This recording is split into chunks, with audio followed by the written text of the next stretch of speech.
Hello everyone, আজ আমার বাপের বাড়ি যাচ্ছি। কিছু দরকার আছে, তাই সেই কাজগুলো মেটাবো বলে। আর এই দেখো, রাস্তার ধারে দেখি প্রচুর কেক বসেছে। আমি ভাবলাম মায়ের জন্য একটু কেক কিনেই নিই।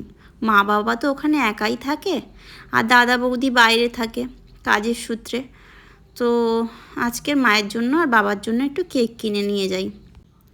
আমার মা জানো তো, একাদশীর দিনগুলোতে নিরামিষ খায়, আর একাদশীর আগের দিনও নিরামিষ খায়।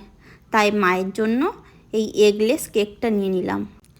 আর এই নিচের কেকটা আমার শ্বশুরবাড়ির জন্য। শীতকালে যদি ফল বাজার কিংবা সবজি বাজার যে কোনো বাজার করতে গেলেই যেন চোখটা একদম ভরে যায়, তাই না?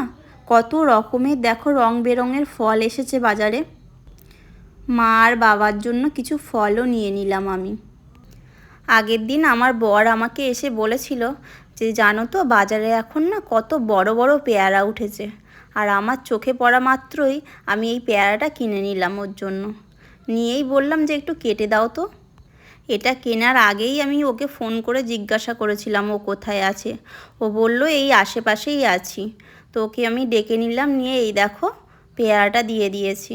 আর ও দেখো কত খুশি হয়েছে। ওকে পেয়ারাটা দিয়ে দিয়েছি। এবার আমি বাপের বাড়ির উদ্দেশ্যে চলে যাব।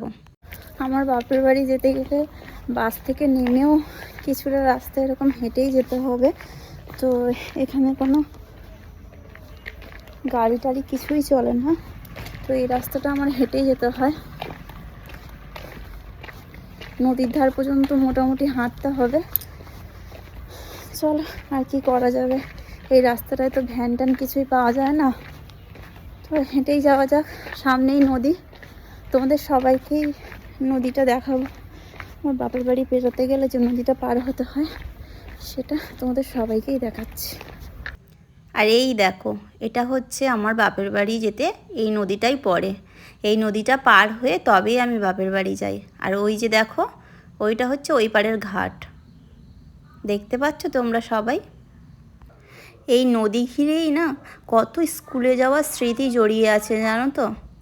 আর এই দেখো, আমি নদী পার হয়ে যাচ্ছি। নদী পার হয়ে এই ভ্যান ধরে নিয়েছি। আর এই দেখো, আমি বাড়ি পৌঁছেও গেছি। এখনো পর্যন্ত বাড়িতে গিয়ে মাকে না দেখলেই না একদম ভালো লাগে না।